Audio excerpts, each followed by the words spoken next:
Map है। Road map का मतलब होता है कि आपने जो जो चीज़ें करनी हैं उनको आप एक शीट उनकी बनाते हैं कि मैंने ये चीज़ करनी है, फिर मैंने ये करनी है, फिर ये करनी है, कोई भी काम आपने करना है तो हम उसे रोड मैप कहते हैं। तो ये रोड मैप जो है होलसेल एफबीए का है। इसमें हम देखें कि हमने क्या क्या करना, क्या क्या है एक्चुअली में। देखिए, फर्स्ट ऑफ ऑल है अकाउंट क्रिएशन। आप अपना एक अकाउंट बनाते हैं। आपको पिछले लेक्चर में बताया था कि अकाउंट दो टाइप के होते हैं, एक होता है इंडिविजुअल, एक होता है प्रोफेशनल अकाउंट। जो इंडिविजुअल अकाउंट होता है वो होता है अपना ऑनलाइन आर्बिट्राज के लिए, और जो प्रोफेशनल अकाउंट होता है वो होता है होलसेल एफबीए के लिए। यानी प्रोफेशनल अकाउंट से मतलब ये है कि जिसमें हम एलएलसी का यूज़ करते हैं, यानी जो हमारा अकाउंट होना चाहिए वो एलएलसी बेस अकाउंट होना चाहिए। जो पर्सनल डिटेल बेस है उस पे हम ऑनलाइन आर्बिट्राज कर सकते हैं, और जो एलएलसी पे बनाते हैं हम अकाउंट उस पे हम कर सकते हैं होलसेल एफबीए। और अगर हम यही का ऑनलाइन आर्बिट्राज भी इस पे करना चाहें तो हम साथ साथ दोनों मॉडल भी कर सकते हैं। यानी एक अकाउंट हम बनाते हैं, एलएलसी बेस अकाउंट बनाते हैं, उस पे हम करते हैं होलसेल एफबीए। तो उस पे हम अगर करना चाहें तो हम ऑनलाइन आर्बिट्राज भी कर सकते हैं, और अगर दोनों इकट्ठे करने चाहें तो इसी अकाउंट पे हम इकट्ठे भी कर सकते हैं। लेकिन अगर हम इंडिविजुअल अकाउंट पे चाहें कि इंडिविजुअल अकाउंट पे हम बना लें, इंडिविजुअल अकाउंट पे हम दोनों काम करें तो नहीं हो सकता, क्योंकि होलसेल एफबीए के लिए मस्ट है कि एलएलसी होनी चाहिए। तो अब देखिए एलएलसी क्या होती है। एलएलसी होती है लिमिटेड लायबिलिटी कंपनी। यानी हम कर रहे हैं यूएसए में काम। ये सारा हम ना यूएसए में देखेंगे, हम 3 कंट्रियों में करेंगे, यानी कंट्रीज़ में करेंगे। एक तो यूएसए में, यूके में और कनाडा में। तो ये कह लें कि एलएलसी यूज़ होती है यूके के लिए। हम एलएलसी बनाते हैं यूएसए में और उस पे अकाउंट बनाते हैं फिर हम। ठीक है, एलएलसी होती है लिमिटेड लायबिलिटी कंपनी। यानी ये सिर्फ आपका अकाउंट नहीं होता बल्कि आपकी एक कंपनी बन जाती है अमेरिका में, यूएसए में। फिर आप उसकी तरफ से जो भी काम करते हैं ना उस कंपनी की तरफ से करते हैं। ठीक है, तो जो एलएलसी होती है वो एक सिर्फ सिंपल एलएलसी होती है, और एक होती है उसमें रीसेलर सर्टिफिकेट भी इंक्लूड होता है, ईआईएन सर्टिफिकेट जो होता है वो भी होता है। तो हमने कौन सी एलएलसी बनवानी है जिसमें रीसेलर सर्टिफिकेट भी हमें मिले और ईआईएन नंबर जो है वो भी हमें मिले। अब रीसेलर सर्टिफिकेट क्या होता है? रीसेल, आपको नाम से पता चल रहा होगा कि कोई चीज़ को दोबारा सेल करना। अब देखें, हम किसी भी ब्रांड के पास जाते हैं, एलएलसी हमने बनवानी ताकि हमें ब्रांड अप्रूवल दें। जब हम ब्रांड को अप्रोच करेंगे ना तो वो हमसे पूछेंगे कि आपने जो हमारी प्रोडक्ट जो है उनको सेल करना है, कहाँ सेल करना है, आपकी कोई कंपनी वगैरह है? अगर आपकी कंपनी है तो आपको अप्रूवल मिलेगा, अदरवाइज़ वो आपको अप्रूवल नहीं देंगे। तो हम उनको बताएंगे जी हमारे पास लिमिटेड लायबिलिटी यानी कि ये कंपनी है, तो फिर हमें वो अप्रूवल देंगे। अब उन्होंने कहना कि आप मुझसे हमसे बल्क में जो चीज़ें ले रहे हैं तो आपने रीसेल करनी है। हम उनसे कहते हैं कि जी हमने रीसेल करनी है, जो आपसे प्रोडक्ट्स लेनी है हमने।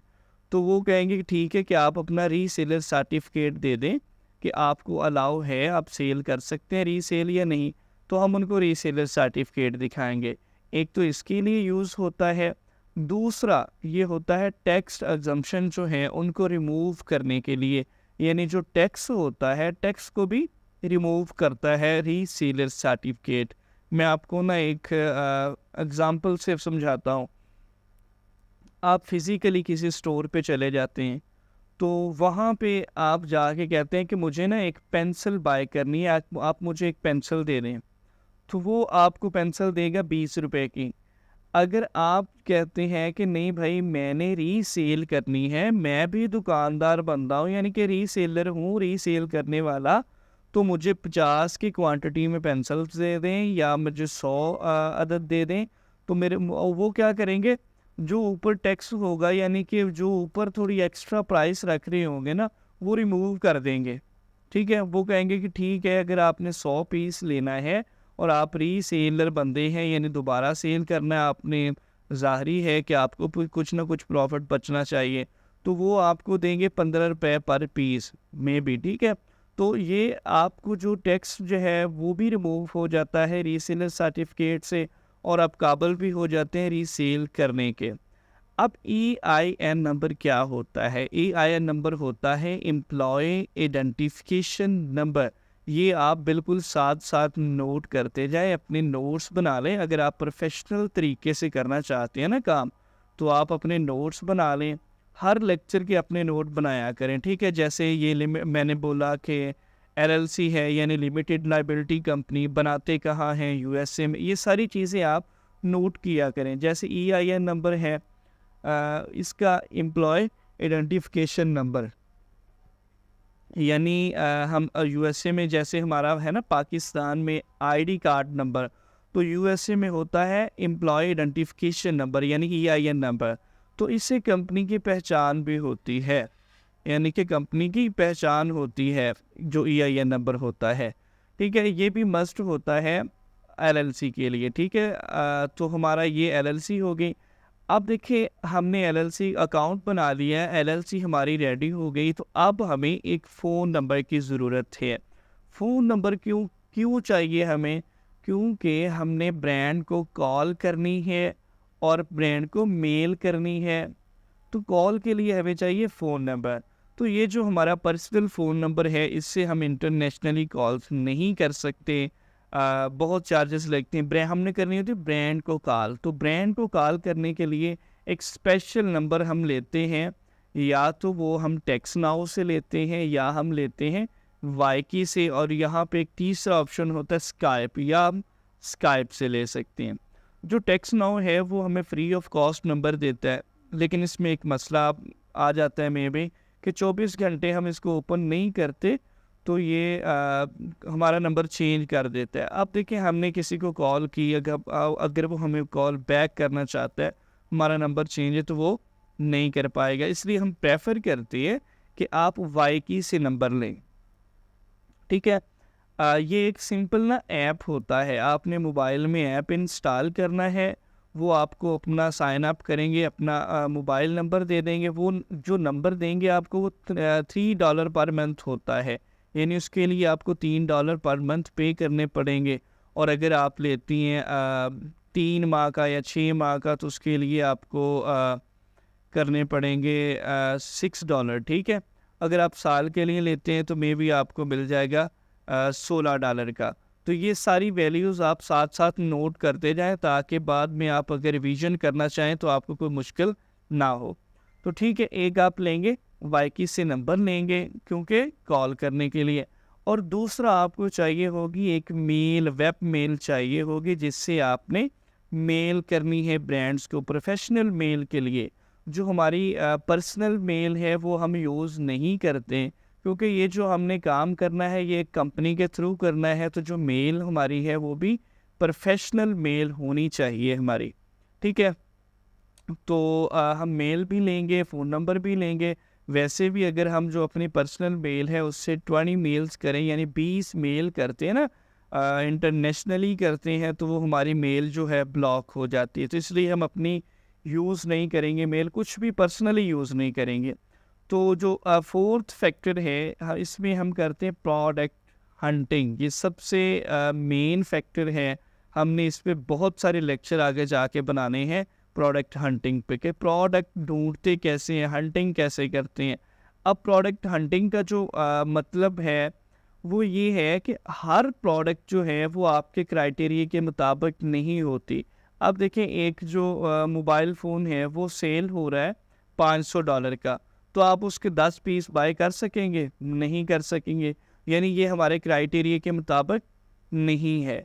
तो हमने एक क्राइटेरिया आगे जाके देखना है, जिस क्राइटेरिया के मुताबिक हम प्रोडक्ट हंटिंग किया करेंगे, यानी हमने देखना है उसमें हमें प्रॉफिट इतना बचना चाहिए, प्रोडक्ट की जो प्राइस है वो इतनी होनी चाहिए, उस पे जो पहले से बैठे सेलर हैं वो इतना वो इतने सेलर हों, और इसकी मंथली सेल जो है वो इतनी हो, डेली सेल इतनी हो। ये सारी की सारी चीज़ें हमने प्रोडक्ट हंटिंग में जाके पढ़नी है। तो उसके बाद हमें उस प्रोडक्ट का जो ब्रांड है वो भी चाहिए, क्योंकि हमने इसमें होलसेल में बेचनी है, जो सेल करनी है वो है ब्रांडेड प्रोडक्ट्स होनी चाहिए। अब बाज़ प्रोडक्ट जो हैं वो ऐसी होती हैं जिनका ब्रांड होता ही नहीं है, तो ये भी हमारे क्राइटेरिया में नहीं प्रोडक्ट आती जिनका ब्रांड नहीं होता। ठीक है, ब्रांड शुड बी मस्ट, यानी कि ब्रांड बिल्कुल हम कह लें कि मस्ट है, इसमें ब्रांड होना चाहिए। ब्रांड क्यों होना चाहिए? क्योंकि हम उससे अप्रूवल ले सकें। ठीक है, हंटिंग का क्राइटेरिया तो हम देखेंगे ही, तो उसके बाद ये देखें ब्रांड भी होना चाहिए उसमें। अब हमने ये सारे काम कर लिए, ठीक है, अकाउंट भी बना लिया, एलएलसी बन गई हमारी, फ़ोन नंबर भी हमने ले लिया, जो ब्रांड है उनको हंट प्रोडक्ट भी हंट कर ली, ब्रांड भी हंटिंग हो गई। अब हमने क्या करनी है? ब्रांड को कॉल करनी है। कॉल क्यों करनी है? ब्रांड से हमने अप्रूवल लेने के लिए। तो हम कॉल ब्रांड को जो अप्रोच करेंगे ना अप्रूवल लेने के लिए, वो हमारे पास 3 मेथड हैं अप्रोच करने के। ये साथ साथ आप नोट कर लिया करें, अपने नोट्स बना लें साथ साथ, ताकि आपको बाद में आसानी रहे जब आप रिवीजन करें। तो आपके कह लें कि स्ट्रक्चर हो आपके जहन में कि मैंने यहाँ तक कर लिया, ये हो गया मेरा। ठीक है, तो यहाँ देखिए कि आपने कॉन्टैक्ट करना है ब्रांड से, वो 3 मेथड हैं। एक है कि आप फिज़िकली किसी ब्रांड के पास जाएं और उससे अप्रूवल लें, यानी कि इजाज़त लें कि मैं आपके प्रोडक्ट जो हैं सेल कर सकता हूं या नहीं कर सकता। और दूसरा जो मेथड है वो हम उसको मेल कर सकते हैं, और तीसरा मेथड है हम उसको ब्रांड को कॉल कर सकते हैं कॉन्टैक्ट के लिए। ठीक है, अब फ़ोन कर सकते हैं। अब देखिए, हम फिज़िकली तो यूएसए में नहीं जा सकते, तो अब हम क्या करेंगे? बाज़ औक़ात ऐसा क्लाइंट ऐसा हमें मिल जाता है जो कहता है कि मैं यूएसए में हूँ और मैं अप्रूवल लेके दे दूँगा आपको ब्रांड के। फिर हमें कह लें अप्रूवल की ज़रूरत नहीं होती, फिज़िकली कोई बंदा मिल जाता है जो फिज़िकली जाके उनसे अप्रूवल लेता है। अब देखें, आप यहाँ पे जो आपने 2 मेथड आपके पास बचे, या तो आप मेल करेंगे ब्रांड को, मेल के थ्रू आप अप्रूवल लेंगे, या आप उनको कॉल करेंगे। ठीक है, कॉल करने के बाद आपको अप्रूवल मिलेगा। तो जो ऑथेंटिक वे है ना सबसे अच्छा, वो ये है कि आप पहले उनको मेल करें, तो दूसरे दिन आप उनको कॉल करें, पूछें कि सर मैं अप्रूवल लेना चाहता हूँ। वो आपसे कहेंगे कि ठीक है, आपने मेल की है या नहीं, आप मेल करें, हमारी ये वेबसाइट है। तो आप उस पे मेल करेंगे, मेल करने के बाद आप बताएंगे कि मैंने तो मेल पहले से की हुई है, तो फिर आपको मे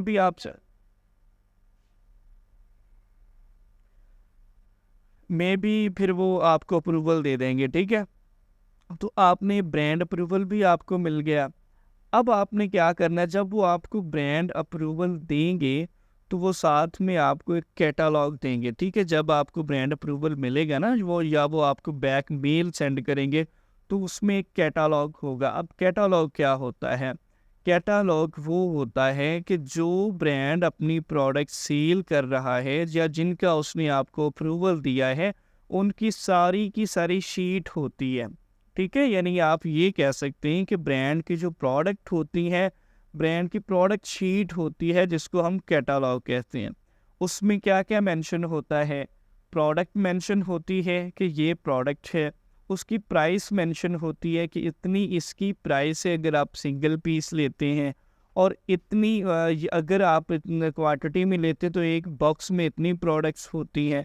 यानी कि ए टू जी जो होती है ना प्रोडक्ट की डिटेल होती है, वो आपको उस कैटालॉग में देखने को मिलती है। ठीक है, जब आपको कैटालॉग सेंड करते हैं तो फिर कैटालॉग में से आप फाइंड करती हैं प्रॉफिटेबल प्रोडक्ट्स, यानी आपको अप्रूवल मिल गया। अप्रूवल मिलने के बाद आपने उसमें से प्रोडक्ट ऐसी ढूंढनी है जो आपके क्राइटेरिया के बिल्कुल मुताबिक हो, यानी एन मुताबिक हो आपके क्राइटेरिया कि आप प्रॉफिटेबल भी हो, वो प्रोडक्ट आपने उठानी है। प्रोडक्ट उठाने के बाद आपने क्या करना है? ऑर्डर इन्वेंट्री कर देनी है। जब आपको प्रोडक्ट मिल गई जो आपके क्राइटेरिया के मुताबिक है, प्रॉफिटेबल है, तो आपने ऑर्डर इन्वेंट्री कर देना है। अब इन्वेंट्री क्या है? यानी कि आपने जो उनसे प्रोडक्ट ख़रीदनी है, जो बाय करनी है, उनका ऑर्डर कर देना अपने ब्रांड को। अब यहाँ पे एक और चीज़ है MOQ। MOQ होता है, MOQ होता है किसी भी ब्रांड जो प्रोडक्ट सेल करता है ना, उसका एक MOQ रखा होता है। MOQ होता है मिनिमम ऑर्डर क्वांटिटी। ये आप नोट कर लें, ये पॉइंट जो फुल फॉर्म है वो भी कर लें, MOQ भी कर लें। जब आपको ब्रांड कैटालॉग देगा तो मेल सेंड करेगा, वो आपको बताएगा कि मेरा MOQ इतना है, मिनिमम ऑर्डर क्वांटिटी। अब वो इसका क्या मतलब है कि आपने जो ऑर्डर करनी है, इन्वेंट्री मंगवानी है, वो मिनिमम इतने का ऑर्डर हो। यानी कि एक ब्रांड है, उसका MOQ है $100, ठीक है। एक सॉरी $100 तो कह लें, किसी का भी नहीं होता, $600 कह लें। मोस्टली ब्रांड के जो MOQs हैं वो $600 होते हैं, $1000 होता है, $600। तो इसका मतलब ये है कि हमें जो पहली इन्वेंट्री उनसे बाय करनी है, हमें $600 की बाय करनी पड़ेगी। अगर हम उनको कहते हैं कि हम मुझे $500 की दे दें, तो वो आपको नहीं देंगे, क्योंकि उनका MOQ है $600। और कुछ ब्रांड होते हैं, उनका MOQ जो है वो बहुत हाई होता है। जैसे बड़े ब्रांड है ना, जैसे नाइकी ब्रांड है, अगर आप उनकी प्रोडक्ट ख़रीदना चाहते हैं, बेचना चाहते हैं, तो उनका MOQ माइट भी बहुत हाई होगा, जिसको आप अप्रूव नहीं कर सकते, सॉल्व नहीं कर सकेंगे MOQ। वो आपसे कहते हैं कि ठीक है, अगर आप सेल करना चाहते हैं हमारी प्रोडक्ट, तो हमारा जो MOQ है वो $50,000 है, तो आप $50,000 की इन्वेंट्री मंगवाएंगे? नहीं मंगवाएंगे। तो इसलिए क्या है कि आप कुछ कम ब्रांड जिसका MOQ हो आपके बजट के मुताबिक, यानी 1000 हो, 2000 हो, फिर मैटर करता है कि आपको प्रोडक्ट कितनी ऑर्डर करनी है। यानी जो अमाउंट बने उन प्रोडक्ट की, चाहे एक प्रोडक्ट हो, चाहे 10 प्रोडक्ट हो, चाहे 50 प्रोडक्ट आप ऑर्डर करें, लेकिन जो उनकी कॉस्ट बने वो मिनिमम $600 होनी चाहिए अकॉर्डिंग टू ब्रांड्स MOQ। यानी कि जो MOQ होगा वो किसी का $600 है, तो $600 आपको पहले MOQ रखना पड़ेगा, देनी पड़ेगी पहली इन्वेंट्री के लिए। अगर उसका $100 यानी 1000 है तो 1000, ठीक है। उम्मीद है समझ आ गई होगी आपको क्लियरली। तो उसके बाद आपने क्या करना है, इन्वेंट्री अब आपने बाय कर ली, तो आपने ब्रांड से कहना है, यानी USA के, ये आपने याद रखना है कि USA के ब्रांड हो, और USA में अगर आप काम कर रहे हैं तो आप ब्रांड से तब ऑर्डर करके ब्रांड्स को कहेंगे कि आप मेरी जो प्रोडक्ट है अमेज़ॉन के वेयर हाउस पहुँचा दो। जब अमेज़ॉन के वेयर हाउस पहुँच जाएगी तो तब आप क्या करेंगे, या आप उसको लिस्ट करेंगे ऑन अमेज़ॉन अकाउंट। जो आपने फर्स्ट में अकाउंट क्रिएट किया था LLC बनाने के बाद, अमेज़ॉन पे अपना अकाउंट बनाया था, ये जो आपने इन्वेंट्री बनानी है, इतने फैक्टर को गो थ्रू करने के बाद, इनमें से गुजरने के बाद आपने इन्वेंट्री ऑर्डर की, और ऑर्डर करने के बाद आपने अमेज़ॉन के वेयर हाउस पहुंचा दी, और अब लिस्ट की है आपने अमेज़ॉन के अकाउंट पे, और अब आपकी जो सेलिंग है वो स्टार्ट हो गई है। ये सारे का सारा रोड मैप था जो होलसेल FBA का।